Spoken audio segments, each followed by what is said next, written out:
আসসালামু আলাইকুম। স্বাগতম আপনাকে নিউজ 24 বাংলা চ্যানেলে। প্রথমেই জানিয়ে দেব আজকে গুরুত্বপূর্ণ আপডেট, আন্তর্জাতিক সংবাদগুলো। শিরোনাম প্রথমেই জানিয়ে দিব, যুক্তরাষ্ট্রের ইরানি কার্গো জাহাজ আটক, যুদ্ধ ঘোষণার শামিল হারলান উলমান।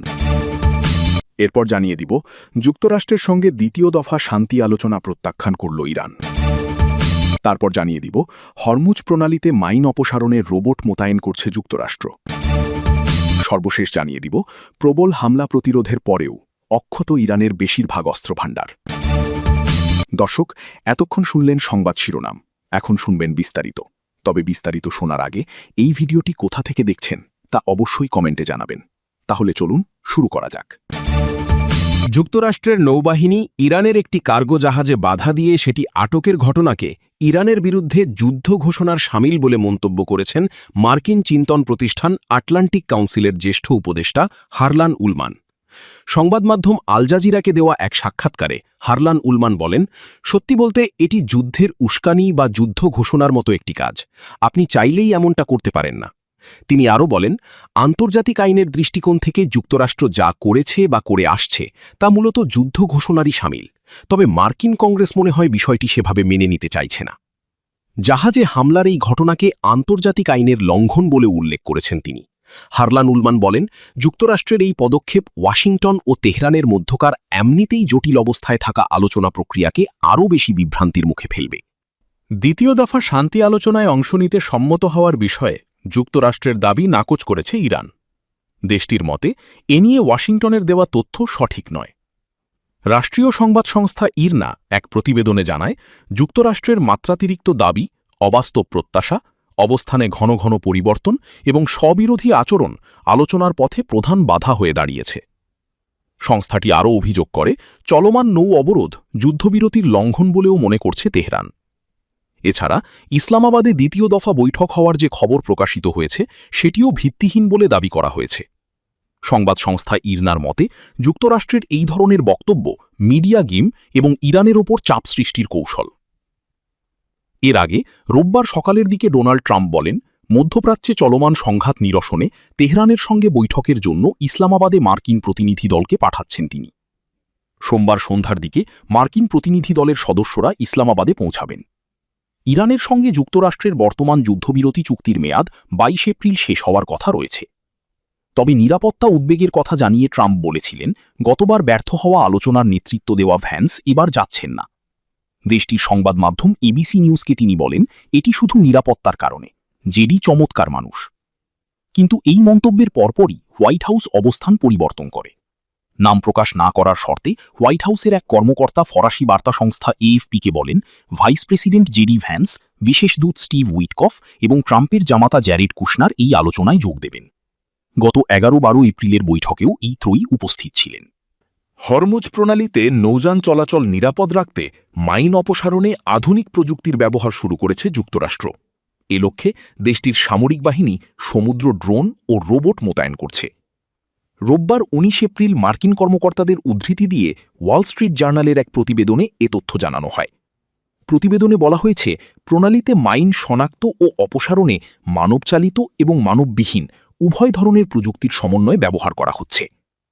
সামরিক বিশ্লেষকদের মতে, দ্রুত মাইন শনাক্ত করার পর বিস্ফোরক বস্তুগুলো ধ্বংস করতে সমুদ্র রোবট পাঠানো হচ্ছে। এতে সময় অনেক কম লাগছে। মার্কিন নৌবাহিনীর সাবেক ভাইস অ্যাডমিরাল কেভিন ডোনেগান জানান, মানববিহীন ড্রোন ব্যবহারের ফলে কয়েক সপ্তাহের কাজ এখন কয়েক দিনের মধ্যেই সম্পন্ন করা সম্ভব হচ্ছে।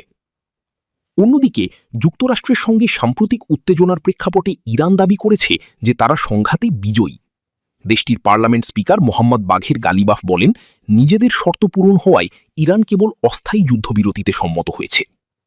বার্তা সংস্থা এএফপির তথ্য অনুযায়ী জাতীয় টেলিভিশনে দেওয়া এক ভাষণে গালিবাফ দাবি করেন, যুক্তরাষ্ট্র তাদের লক্ষ্য অর্জনে ব্যর্থ হয়েছে এবং হরমুজ প্রণালীতে জাহাজ চলাচলের নিয়ন্ত্রণ এখনও ইরানের হাতেই রয়েছে।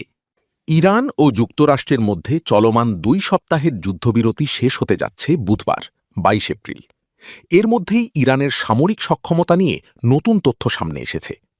শনিবার 18 এপ্রিল মার্কিন সংবাদ মাধ্যম নিউ ইয়র্ক টাইমস প্রকাশিত একটি প্রতিবেদনে বলা হয়, মার্কিন গোয়েন্দা ও সামরিক কর্মকর্তাদের তথ্য অনুযায়ী ইরান তাদের অস্ত্রভাণ্ডারের প্রায় 40% এবং ক্ষেপণাস্ত্র লঞ্চারের 60% বেশি অক্ষত রাখতে সক্ষম হয়েছে। কর্মকর্তারা জানান, 8 এপ্রিল থেকে শুরু হওয়া যুদ্ধবিরতির সময় 100টিরও বেশি লঞ্চার উদ্ধার করা হয়েছে, যেগুলো গুহা ও বাংকারে লুকানো ছিল। এতে ধারণা করা হচ্ছে ইরান ধীরে ধীরে তাদের সামরিক সক্ষমতা পুনর্গঠনের চেষ্টা করছে। এছাড়া হামলায় ক্ষতিগ্রস্ত ডিপো ও ভূগর্ভস্থ স্থাপনার ধ্বংসস্তূপের নিচে থাকা ক্ষেপণাস্ত্র উদ্ধারের কাজও চলছে। কিছু বিশ্লেষণ অনুযায়ী এ প্রক্রিয়া শেষ হলে ইরান তাদের আগের অস্ত্রভাণ্ডারের প্রায় 70% পর্যন্ত পুনরুদ্ধার করতে পারে। যদিও অস্ত্র তৈরির অবকাঠামো উল্লেখযোগ্য ক্ষতির মুখে পড়েছে, তবুও যুক্তরাষ্ট্রের কর্মকর্তারা মনে করছেন গুরুত্বপূর্ণ জলপথ হরমুজ প্রণালীতে জাহাজ চলাচল বন্ধ করে দেওয়ার মতো সক্ষমতা ইরানের এখনও রয়েছে। বিশ্লেষকদের মতে দেশটির প্রতিরোধ কৌশল এখন ভৌগোলিক সুবিধা ও অসম সামরিক শক্তির উপর নির্ভরশীল। তবে এখন পর্যন্ত যুক্তরাষ্ট্রের নৌ অবরোধের বিরুদ্ধে ইরান বড় ধরনের কোনো সরাসরি পদক্ষেপ নেয়নি, যদিও এই অবরোধে সামুদ্রিক বাণিজ্যে বড় ধরনের বিঘ্ন ঘটেছে। কর্মকর্তাদের মতে ইরানের প্রায় 90% অর্থনৈতিক কার্যক্রম সমুদ্রপথ নির্ভর, যার দৈনিক মূল্য প্রায় $340 মিলিয়ন। সাম্প্রতিক সময়ে এই বাণিজ্যের বড় অংশই স্থবির হয়ে পড়েছে। যুক্তরাষ্ট্র ও ইরানের মধ্যে সম্ভাব্য দ্বিতীয় দফার বৈঠক সামনে রেখে পাকিস্তানে প্রস্তুতি শুরু হয়েছে বলে জানিয়েছে দেশটির দুটি নিরাপত্তা সূত্র।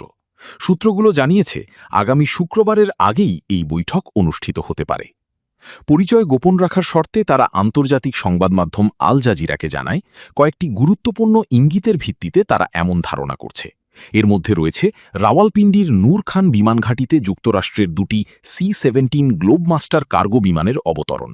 পাশাপাশি বিমানবন্দর থেকে ইসলামাবাদের কূটনৈতিক ও গুরুত্বপূর্ণ এলাকা রেড জোন পর্যন্ত সড়কগুলো সাময়িকভাবে বন্ধ রাখা হয়েছে, যা কঠোর নিরাপত্তা ব্যবস্থার ইঙ্গিত দেয়।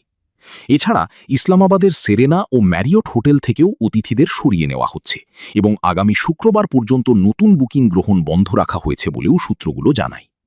উল্লেখ্য, গত 11 এপ্রিল ইসলামাবাদের সেরেনা হোটেলে যুক্তরাষ্ট্র ও ইরানের মধ্যে প্রথম দফার বৈঠক অনুষ্ঠিত হয়। প্রায় 21 ঘণ্টা ধরে চলা ওই উচ্চ পর্যায়ের আলোচনায় কোনো সমঝোতা হয়নি। এরপর দুই দেশের মধ্যে উত্তেজনা কিছুটা বাড়লেও পাকিস্তান সহ অন্যান্য মধ্যস্থতাকারী দেশগুলো আবারও আলোচনার পরিবেশ তৈরি করতে সক্রিয় রয়েছে। যুক্তরাষ্ট্রের দক্ষিণাঞ্চলীয় লুইজিয়ানা অঙ্গরাজ্যের শ্রিভেপোর্টের শহরে ভয়াবহ বন্দুক হামলায় 8 শিশুসহ মোট 10 জন গুলিবিদ্ধ হয়েছেন। এদের মধ্যে 8 জনই নিহত হয়েছে। নিহতদের বয়স 1 থেকে 14 বছরের মধ্যে বলে জানিয়েছে পুলিশ। রোববার 19 এপ্রিল ভোরে স্থানীয় সময় সকাল 6টার কিছু পর একটি ডোমেস্টিক ডিস্টারবেন্স বা পারিবারিক বিরোধের খবর পেয়ে ঘটনাস্থলে পৌঁছায় শ্রিভেপোর্টের পুলিশ বিভাগ। পুলিশ জানিয়েছে, প্রাথমিক তদন্তে পারিবারিক অশান্তির জের ধরেই এই হত্যাকাণ্ডের ঘটনা ঘটেছে বলে ধারণা করা হচ্ছে। পুলিশ কর্মকর্তারা জানান, হামলাকারীর পরিচয় তাৎক্ষণিকভাবে শনাক্ত করা যায়নি, তবে গাড়িতে করে পালিয়ে যাওয়ার সময় পুলিশের গুলিতে তিনি নিহত হয়েছেন। শ্রিভেপোর্ট পুলিশের কর্পোরাল ক্রিস বোর্ডেলন এক সংবাদ সম্মেলনে বলেন, ঘটনাস্থলটি বেশ বিস্তৃত, যা দুটি বাড়ি জুড়ে ছড়িয়ে আছে। তিনি আরও বলেন, তদন্তকারীরা তৃতীয় আরেকটি বাড়িতেও তল্লাশি চালাচ্ছেন, যা এই অপরাধস্থলের অংশ। বোর্ডেলন জানান, নিহত শিশুদের বয়স 1 থেকে 14 বছরের মধ্যে। ভেতরে থাকা হামলার শিকার শিশুদের কেউ কেউ হামলাকারীর নিজের আত্মীয় স্বজন। অভিযুক্ত বন্দুকধারী একটি গাড়ি ছিনতাই করে পালানোর চেষ্টা করলে পুলিশ তাকে ধাওয়া করে এবং এক পর্যায়ে পুলিশের গুলিতে তার মৃত্যু হয়। বোর্ডেলন এই ঘটনাকে পারিবারিক অস্থিরতা হিসেবে বর্ণনা করে বলেন, আমাদের বিশ্বাস